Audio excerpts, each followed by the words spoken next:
کی بڑی خبر، سانحہ اے پی ایس پشاور کو 10 برس بیت گئے ہیں۔ اس سانحے نے پوری قوم کے دل و دماغ پر وہ داغ چھوڑے ہیں جو آج بھی یاد کر کے ہر آنکھ نم ہو جاتی ہے، روح کام جاتی ہے۔ 16 دسمبر 2014 منگل کا دن تھا۔ پشاور ورسک روڈ پر قائم آرمی پبلک سکول میں ظالم دہشت گرد دیوار پھلانگ کر داخل ہوئے اور اندھا دھند فائرنگ شروع کر دی۔ معصوم بچوں کو گولیوں سے چھلنی کر دیا۔ مزاحمت کرنے والے استاد کو آگ لگا دی۔ چند لمحے بعد زوردار دھماکوں سے ہر طرف کوہرام مچ گیا۔ ظالم اور سفاک دہشت گردوں کے ہاتھوں 147 افراد شہید ہوئے، جن میں 132 سکول کے معصوم بچے بھی شامل تھے۔ ناظرین، ایک دہائی گزر گئی مگر زخم نہ بھرے۔ 16 دسمبر 2014 کو پشاور کے اے پی ایس سکول میں جو کچھ ہوا، جو دل چیر دینے والا سانحہ پیش آیا، جس طرح درندہ صرف دہشت گردوں نے 147 معصوم لوگوں کو بے دردی سے گولیوں کا نشانہ بنایا اور 132 بچوں کو خون میں نہلا دیا، ان دہشت گردوں نے، یعنی ناظرین ہم کبھی سوچ بھی نہیں سکتے تھے کہ یہ سفاک لوگ معصوم چھوٹے چھوٹے بچوں کو بھی اس ہولناک طریقے سے نشانہ بنا سکتے ہیں۔ اس دن جو زخم جس طرح کہ میں پہلے کہہ رہا تھا پاکستان کے بدن پر لگے، آج تک ہرے۔ اے پی ایس کے سانحے کے بعد پورے معاشرے میں ایک غم و غصے کی لہر اٹھی تھی، جس کے نتیجے میں معاشرہ تبدیل ہوا اور پالیسیاں تبدیل ہوئیں۔ مگر 10 سال کے بعد کیا ان تبدیلیوں سے حالات بہتر ہوئے ہیں؟ کیا دہشت گردی کی کمر ٹوٹ گئی ہے؟ کیا معاشرے میں انتہا پسندی اور عدم برداشت میں واضح کمی ہوئی ہے؟ اگر ان سوالوں کے جواب منفی ہیں تو آج ہمیں یہ پوچھنے کی ضرورت ہے کہ ہم سے کیا غلطی ہوئی اور کیوں ہوئی؟ سانحہ اے پی ایس سے اگلے روز قومی اور بین الاقوامی میڈیا میں اس المناک واقعے پر سب طرف خبریں چھپی تھیں اور دہشت گردی پر اداریے بھی لکھے گئے تھے۔ واقعہ اتنا بڑا تھا کہ کئی روز، ہفتے اور مہینے خبریں اسی کے گرد گھومتی رہیں۔ اس وقت روزنامہ ڈان کے اداریے میں لکھا تھا کہ دہشت گردی کو لے کر اب سخت سوال پوچھنا ہوں گے جن کے جواب ضروری ہیں۔ یہ بھی کہا گیا تھا کہ یہ ایک حقیقت ہے کہ شدت پسندی کو صرف قومی سطح پر شکست نہیں دی جا سکتی، یہ ایک علاقائی مسئلہ ہے۔ جب تک ہم اس کو اس سطح پر حل نہیں کریں گے، یہ بار بار سر اٹھاتا رہے گا۔ اس سانحے سے پہلے بھی ملک تقریباً 13 سال سے دہشت گردی کا سامنا کرتا رہا، لیکن یہ واقعہ بدامنی کی نئی شروعات ثابت ہوئی۔ حکومت، سیاسی جماعتیں اور افواج پاکستان سب جو ہے وہ اس سے امپیکٹ ہوئے۔ وفاق میں مسلم لیگ نون کی حکومت، جس کے سربراہ اس وقت کے وزیر اعظم نواز شریف تھے، جبکہ خیبر پختونخوا میں اس وقت پی ٹی آئی کی حکومت تھی جس کے سربراہ ظاہر بات عمران خان کر رہے تھے جماعت کی سربراہی، اور اسلام آباد میں ایک دھرنا بھی دیے بیٹھے تھے وہ۔ اس وقت سانحے سے پہلے پچھلے 100 دن سے سب کی نظریں صرف اس دھرنے پر لگی ہوئی تھیں، لیکن اس سانحے نے پوری سیاست کا رخ موڑ دیا۔ نواز شریف اور عمران خان اس وقت کے سب سے بڑے سیاسی مخالف تھے، وہ ایک ہی پریس کانفرنس میں نظر آئے۔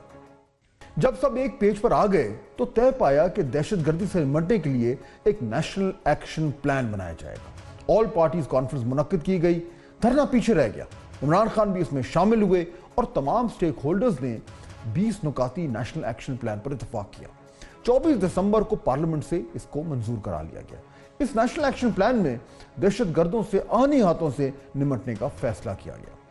نیشنل ایکشن پلان کے مطابق دہشت گردی میں ملوث تمام افراد کو سزائے موت دی جائے گی۔ 2 سال کے لیے ملٹری کورٹس بنائے جائیں گے۔ نیکٹا کی تشکیل نو ہوگی۔ دہشت گرد تنظیموں کی مالی معاونت کو جڑ سے اکھاڑا جائے گا۔ کاؤنٹر ٹیررزم فورس بنائی جائے گی جس کو ملک کے حساس مقامات پر تعینات کیا جائے گا۔ افغان مہاجرین کی واپسی کے حوالے سے جامع پالیسی بنائی جائے گی۔ سب جماعتیں جب اس نیشنل ایکشن پلان پر متفق ہو گئیں تو سوال یہ تھا کہ اب آگے کیسے بڑھنا ہے، کیونکہ سانحہ اے پی ایس سے یہ واضح تھا کہ دہشت گرد بہت منظم ہو چکے ہیں۔ اگر 16 دسمبر 2014 پر نظر دوڑائیں تو سانحہ کی تفصیلات دیکھ کر دل لرز جاتا ہے۔ آئی ایس پی آر کے مطابق یہ حملہ کرنے والے 27 دہشت گرد تھے جنہوں نے انتہائی منظم انداز میں یہ کارروائی کی۔ ان میں سے 9 کو ایس ایس جی کمانڈوز نے کارروائی کے دوران ہی مار دیا، جبکہ 12 کو گرفتار کر لیا گیا۔ 2021 میں وفاقی حکومت نے سپریم کورٹ کو آگاہ کیا کہ ان میں بھی 5 دہشت گرد جو ہے وہ پھانسی کے پھندے پر لٹکائے جا چکے ہیں۔ لانگ ٹرم سلوشن کے لیے پاک فوج کی جانب سے ملک میں جنرل راحیل شریف کی قیادت میں اس وقت آپریشن ضرب عضب کا آغاز کیا گیا جب کہ خیبر ایجنسی میں فوجی آپریشن خیبر 1 اور خیبر 2 شروع ہوا۔ BBC کے مطابق ایک برس کے دوران اس آپریشن کے نتیجے میں 2763 دہشت گرد مارے گئے، جبکہ 350 کے قریب فوجی افسران اور جوان بھی شہید ہوئے۔ اس آپریشن کے نتیجے میں شمالی وزیرستان کو دہشت گردوں سے خالی کرا لیا گیا اور 2014 سے 2017 کے دوران شدت کے ساتھ دہشت گردوں کی کمر توڑنے کی کارروائیاں جو ہیں وہ جاری رہیں۔ لیکن سن 2017 کے ابتدائی 2 ماہ میں ملک میں دہشت گردانہ کارروائیوں میں اچانک تیزی آئی۔ تو اس تناظر میں فروری 2017 میں فوج کی طرف سے آپریشن رد الفساد کے نام سے ایک نیا ایکشن کیا گیا۔ اس بار اس آپریشن کو سابق army chief general Qamar Javed Bajwa جو تھے وہ لیڈ کر رہے تھے۔ اس کے بعد دہشت گردوں کے خود ساختہ مذہبی بیانیے کو کاؤنٹر کرنے کے لیے 2018 میں 1800 علماء نے پیغام پاکستان کے نام سے ایک فتویٰ جاری کیا۔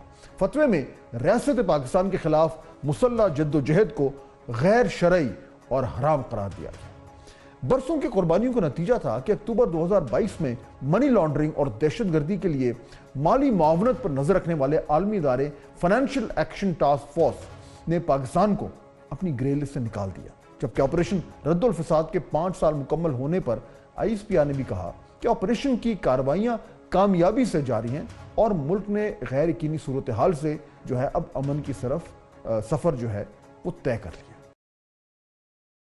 لیکن ناظرین، اگست 2021 میں افغانستان میں طالبان کی حکومت کے آنے کے بعد پاکستان میں دہشت گردی کی لہر نے ایک بار پھر سر اٹھا لیا۔ افغانستان میں طالبان کے اقتدار سے پہلے 2020 میں پاکستان میں 3 حملوں میں 25 افراد، جبکہ 2021 میں 4 حملوں میں 21 افراد شہید ہوئے تھے۔ لیکن طالبان کے قبضے کے بعد 2022 میں 13 حملوں میں 96 افراد، 2023 میں پاکستان میں 30 خودکش حملوں میں 238 افراد شہید ہوئے۔ اس دوران دہشت گردوں نے پشاور پولیس لائن مسجد پر بھی حملے میں کیا، جس میں جو ہے وہ 80 سے زیادہ افراد جو ہے وہ شہید ہوئے۔ اس صورتحال میں پاکستان نے افغان طالبان کی ثالثی میں مذاکرات کی کوشش کی۔ مفتی تقی عثمانی کی قیادت میں علماء کا ایک وفد جولائی 2022 میں افغانستان گیا۔ اسی طرح اکتوبر 2022 میں بیرسٹر سیف نے مذاکرات کی قیادت کی۔ پھر جنوری 2023 میں پشاور پولیس لائن پر حملے کے بعد وزیر دفاع خواجہ آصف اور DGISI لیفٹیننٹ جنرل اس وقت کے ندیم انجم جو تھے، انہوں نے بھی کابل کا دورہ کیا، لیکن ان مذاکرات کا کوئی خاص نتیجہ نہیں نکلا۔ ناظرین، 10 سال میں کئی محاذ پر کامیابیاں حاصل بھی کی، مگر کچھ جگہوں پر حاصل کی گئی کامیابیاں جو ہیں وہ ہم نے گنوا دی ہیں۔ سیکیورٹی فورس نے فل پاور سے کیے گئے آپریشن کے بعد دہشت گردوں کو پیچھے دھکیل دیا تھا، لیکن اصل مسئلہ پالیسی شفٹ میں رہا۔ یوں پالیسی نرم ہوئی، طالبان نے افغانستان سے دوبارہ پاکستان کا رخ کیا اور برسوں کی کامیابیاں کسی حد تک ناکامیوں میں تبدیل ہو گئی۔ اصل سوال یہ ہے کہ قصوروار کون ہے؟ کیا نیشنل ایکشن پلان پر پوری طرح سے عمل درآمد نہیں ہو سکا؟ اس پورے دور میں 2 جماعتیں حکومت میں آئیں، نون لیگ اور پاکستان تحریک انصاف۔ کیا دونوں جماعتیں اس کا سیاسی حل نکالنے میں ناکام رہی؟